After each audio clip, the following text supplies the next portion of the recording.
Hello everyone. तो बेटा हम पढ़ रहे हैं ऑर्गेनिजम्स एंड पॉपुलेशंस और आज की वीडियो में हम पढ़ने वाले हैं प्रेडेशन। तो प्रेडेशन एक टाइप का पॉपुलेशन इंटरैक्शन है जिसमें एक स्पीशीज को बेनिफिट होता है और एक को लॉस होता है। कैसे? प्रेडेशन में दो स्पीशीज होती हैं, predator and prey. Predator prey को मार के खाता है तो उसको फायदा होता है और प्रे को प्रेडेटर मार के खाता है तो प्रे का नुकसान होता है। ठीक है, तो अब ये एक ऐसी पॉपुलेशन इंटरैक्शन है जिसमें एक स्पीशीज को बेनिफिट हो रहा है, एक को लॉस हो रहा है। एक स्पीशीज दूसरी स्पीशीज को मार के खा रही है, तो इसका फायदा क्या है, क्यों होता है प्रेडेशन?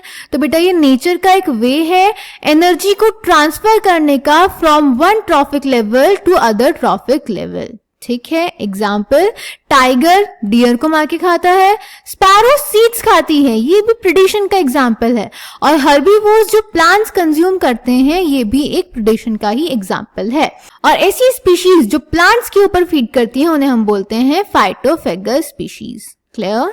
अब प्रेडेटर्स की इंपॉर्टेंस जान लेते हैं। इंपॉर्टेंट क्वेश्चन है कि प्रेडेटर्स क्यों इंपॉर्टेंट है नेचर में होना। तो बेटा प्रेडेटर्स एक इंपॉर्टेंट मेथड है एनर्जी ट्रांसफर करने का from one trophic level to other trophic level.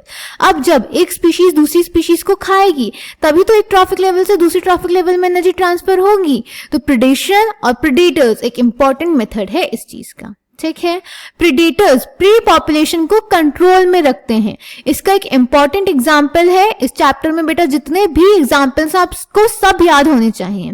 Australia में 1920s में प्रिकली पियर कैक्टस की पॉपुलेशन बहुत ज्यादा बढ़ गई थी, मिलियंस ऑफ हेक्टेयर्स तक पहुंच गई थी, क्योंकि इसकी पॉपुलेशन को कंट्रोल करने के लिए कोई प्रेडेटर प्रेजेंट ही नहीं था। तो इसीलिए उस एरिया में एक कैक्टस फीडिंग प्रेडेटर इंट्रोड्यूस किया गया, दैट इज एक मॉथ जो कैक्टस पे फीड करती थी, इंट्रोड्यूस की गई, जिससे कि प्रिकली पियर कैक्टस की पॉपुलेशन को कंट्रोल किया गया। देन जो बायोलॉजिकल कंट्रोल मेथड्स होते हैं किसी भी पेस्ट को कंट्रोल करने के लिए, वो भी प्रेडेटर और प्रे रिलेशनशिप पे डिपेंडेंट है। प्रेडेटर की एबिलिटी होती है प्रे को कंज्यूम करने की, तो उसी को हम as bio control agent use करते हैं। फॉर एग्जाम्पल हमने गंबूजिया फिश के बारे में पढ़ा है ह्यूमन हेल्थ एंड डिजीजेस में। ये मस्कीटो की पॉपुलेशन को कंट्रोल में रखती है। क्लियर? देन उसके बाद प्रेडेटर्स हेल्प करते हैं किसी भी स्पीशीज में डाइवर्सिटी मेंटेन करने में। कैसे? ये कंपीटिंग प्रे स्पीशीज में कंपटीशन की इंटेंसिटी को डिक्रीज करते हैं, जिससे कि कोई भी स्पीशीज एक्सटिंक्ट नहीं होती और डाइवर्सिटी बनी रहती है। इसका एक एग्जांपल है कि स्टारफिश पिज़ास्टर अमेरिकन पैसिफिक कोस्ट में एक इंपॉर्टेंट प्रेडेटर है। जब हमने उस एरिया से सारी स्टारफिश रिमूव कर दी तो हमने देखा कि 10 से भी ज्यादा स्पीशीज इनवर्टिब्रेट्स की एक्सटिंक्ट हो गई एक ईयर के अंदर due to interspecific competition, दो स्पीशीज के बीच में कॉम्पिटिशन से। क्लियर है? तो इस तरह से प्रेडेटर स्पीशीज डाइवर्सिटी को मेंटेन करने में भी इंपॉर्टेंट रोल प्ले करते हैं। अब प्रेडेटर्स बेटा काफी समझदार, काफी प्रूडेंट होते हैं, यानी कि वो एक साथ अपने सारे प्रे ऑर्गेनिजम्स को मार के नहीं खा जाते, बल्कि जितनी रिक्वायरमेंट होती है उतना ही कंज्यूम करते हैं और बाकी नेचर में छोड़ के रखते हैं फ्यूचर के लिए। क्लियर? ओके, तो इतना एनसीईआरटी से पढ़ लेते हैं पहले। Predation, what would happen to all the energy fixed by autotrophic organisms if the community has no animals to eat the plants? You can think of predation as nature's way of transferring to higher trophic levels the energy fixed by plants. When we think of predator and prey, most probably it is the tiger and the deer that really come to our mind, but a sparrow eating any seed is no less a predator. Although animals eating plants are categorized separately as herbivores, they are in a broad ecological context not very different from predators. ये सब हमारा predation का example है। Clear? याद रखेंगे बेटा इसको। Besides acting as conduits for energy transfer across trophic levels, predators play other important roles. कितनी क्या इंपॉर्टेंस है प्रेडेटर्स की, इस पे क्वेश्चन आ जाता है तो आपको याद होना चाहिए।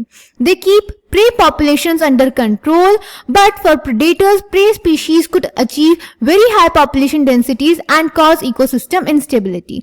When certain exotic species are introduced into a geographical area, they become invasive and start spreading fast because the invaded lands does not have its natural predators. जिसका example दिया हुआ है prickly pear cactus introduced into Australia in the early 1920s caused havoc by spreading rapidly into millions of hectares of rangeland. Finally, the invasive cactus was brought under control only after a cactus feeding predator, a moth, from its natural habitat was introduced into the country.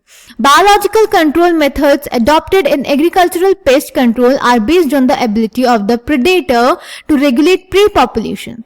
Predators also help in maintaining species diversity in a community by reducing the intensity of competition among competing prey species. In the rocky intertidal communities of the American Pacific coast, the starfish pisaster is an important predator. In a field experiment, when all the starfish were removed from an enclosed intertidal area, more than 10 species of invertebrates became extinct within a year because of interspecific competition. तो ये सारी importance है predators की, जो भी हमने पीछे भी डिस्कस करी, आपको सब याद होना चाहिए. If a predator is too efficient and overexploits its prey, then the prey might become extinct, and following it, the predator will also become extinct for lack of food. अगर prey ही खत्म हो जाएगा तो predator खाएगा क्या? तो वो भी खत्म हो जाएगा.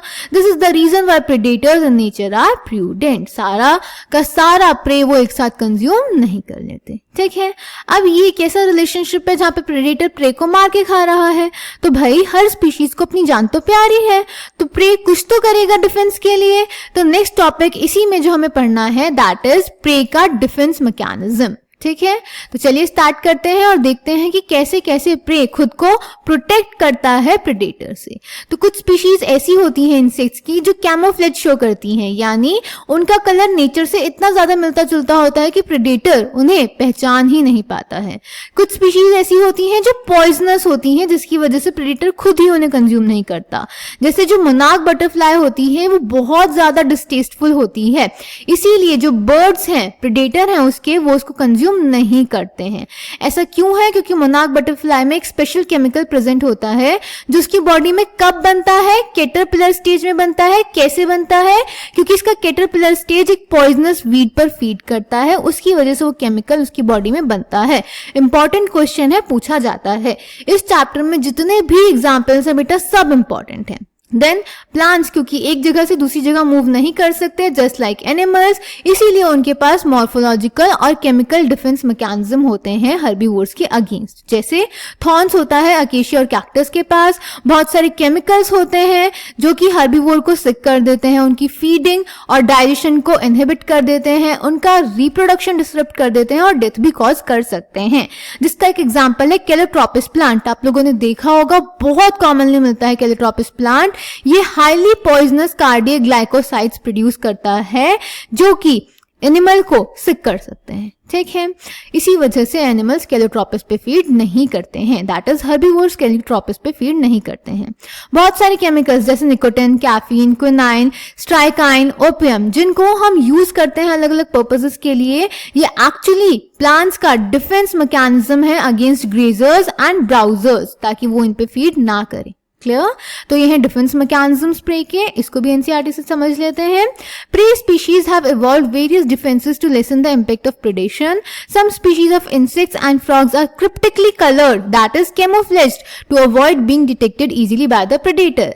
सम are poisonous and therefore avoided by the predators. The monarch butterfly is highly distasteful to its predator, that is bird, because of a special chemical present in its body. Interestingly, the butterfly acquires this chemical during its caterpillar stage by feeding on a poisonous weed. याद रहना चाहिए बेटा ये आपको.